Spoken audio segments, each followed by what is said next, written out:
സംഘർഷങ്ങളെ ഒരു രീതിയിൽ അഭിമുഖീകരിക്കാൻ ധൈര്യമുള്ള സ്ത്രീകൾ ജീവിത പരിസരത്ത് ജീവിത സംഘർഷങ്ങളെ കുറിച്ച് അറിയുന്ന മനുഷ്യബന്ധങ്ങളെ കൂടി ആഴത്തിൽ അറിയുന്ന അതിന് നേരിടാൻ സജ്ജമായിട്ടുള്ള അല്ലെങ്കിൽ സഹജമായി തന്നെ കഴിവുള്ള കുറെ സ്ത്രീകളാണ്. ഒരുപക്ഷെ കലമൂലമായിരിക്കും പോലുള്ള ക്യാരക്ടർ ഭാര്യയായിട്ട് വരുന്ന അവരുടെ വീണവായനയോടെ എനിക്ക് ഒരുപക്ഷെ അവരവരുടെ ജീവിതത്തിന്റെ പരിമിതികളെ ഇടുക്കുകളെ ഒരുപക്ഷെ അനുവർത്തിക്കുന്നു. ഉണ്ണിയപ്പോ വേറെ രീതിയിൽ ഒരു ജ്ഞാനാന്വേഷിക്കുകയാണ്. പക്ഷെ ഇങ്ങനെ അവരുടെ ജീവിതം വലിയ സംഘർഷങ്ങളിലും കടന്നു പോകും. പക്ഷെ എങ്കിൽ തന്നെ അവർക്കത് നേരിടാനുള്ള അല്ലെങ്കിൽ അതിനെ അറിയാനുള്ള തുല്യ മാതിരിയുള്ള രീതിയിലല്ല പ്രവർത്തിക്കുന്നത്. അവർക്ക് സ്ത്രീകളായതുകൊണ്ടാണ് ഒരു ശക്തരായ കഥാപാത്രമാണ്. മുഖ്യ പുരുഷാർത്ഥത്തിലാണ് അതിന് വളരെ ശക്തരായിട്ടുള്ള സ്വന്തം ജീവിതം കൈയെടുക്കുന്ന ഒരു സ്ത്രീയുടെ സങ്കല്പത്തില്ല.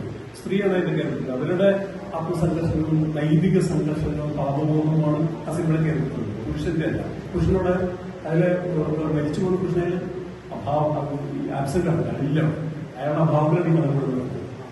മറ്റൊന്നിപ്പോ ഈ സ്വരൂപത്തിൽ ഇതിന്റെ സമീപം ഈ ശേഖരൻ എന്ന് പറയുന്ന മനുഷ്യൻ ഒരു ഘട്ടത്തിൽ മൊത്തം സാധാരണ നിത്യജീവിതത്തിൽ നിന്ന് റോഡ് നിലനിർത്തുന്നതിന്റെ സംഘർഷങ്ങളിൽ നിന്നും സമർപ്പാടുകളിൽ നിന്നും വേദനകളിൽ പിന്മാറി ഒരു ആത്മീയാന്വേഷണത്തിലേക്ക് ഒരു വ്യാജമായിട്ടുള്ള ഒരു പാരമ്പര്യം.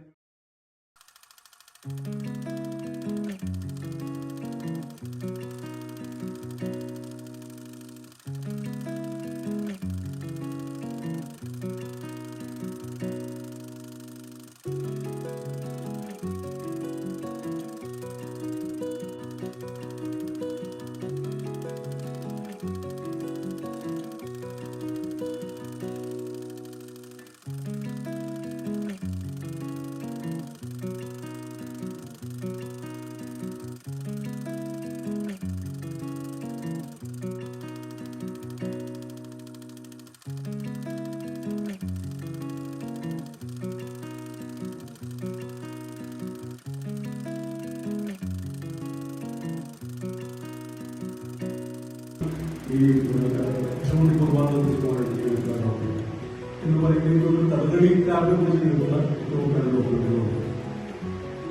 വളരെ അതിന് വലിയ എളുപ്പമൊന്നുമില്ല. പക്ഷേ അതിന്റെ ഡോക്യുമെന്റ് രീതി തന്നെ വളരെ ക്ലാസിക്കൽ ഡോക്യുമെന്റേഷനിലേക്കുള്ള ഒരു സമീപനമാണ്. അതിനെക്കുറിച്ച് പഠിച്ച് അതിന്റെ സംസാരിച്ച് നന്നായി ചെയ്തിട്ടുള്ളത് ഏറ്റവും നല്ല ജീവിതരേഖ ദൃശ്യരേഖ. മറ്റൊന്ന് ഓരോരുടെ വളരെ പ്രശസ്ത വിശുദ്ധവനങ്ങൾ കണ്ടൽ കാടുകളെ കുറിച്ചുള്ള ഈ കൗണ്യമായിട്ട് ചേർന്ന് കൗണ്യാണ് എന്റെ ഗവേഷണ ഭാഗം ചെയ്തത്.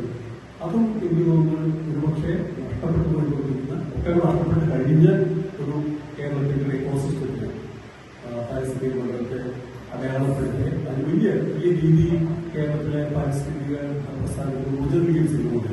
ആ രീതിയിൽ ആ സിനിമ കൂടുതൽ കണ്ടത് കേരളത്തിലെ ഈ എൻവയോൺമെന്റൽ ആക്ടിവിസ്റ്റുകളും മറ്റൊരു ഗ്രൂപ്പുകളും കാണിക്കുന്നത്. പക്ഷെ വളരെ ഒരുപക്ഷെ ആ രംഗത്തുള്ള ആദ്യകാല സിനിമകളോടുകൂടി ഇന്ത്യയിൽ ഒരുപക്ഷെ കണ്ടൽക്കാടുകളെ കുറിച്ച് സീക്രട്ട് ഗ്രോവ്സ് എന്ന് പറയുന്ന ഒരു കാവുകളെ കുറിച്ച് കണ്ടൽക്കാടുകളെ കുറിച്ച് ഈ ഗ്രോവ്സ് ഈ കാവുകളെ കുറിച്ച് ഒരുപക്ഷെ ഉണ്ടാകുന്ന അഭ്യസിക്കുന്നത് ഈ രീതിയിൽ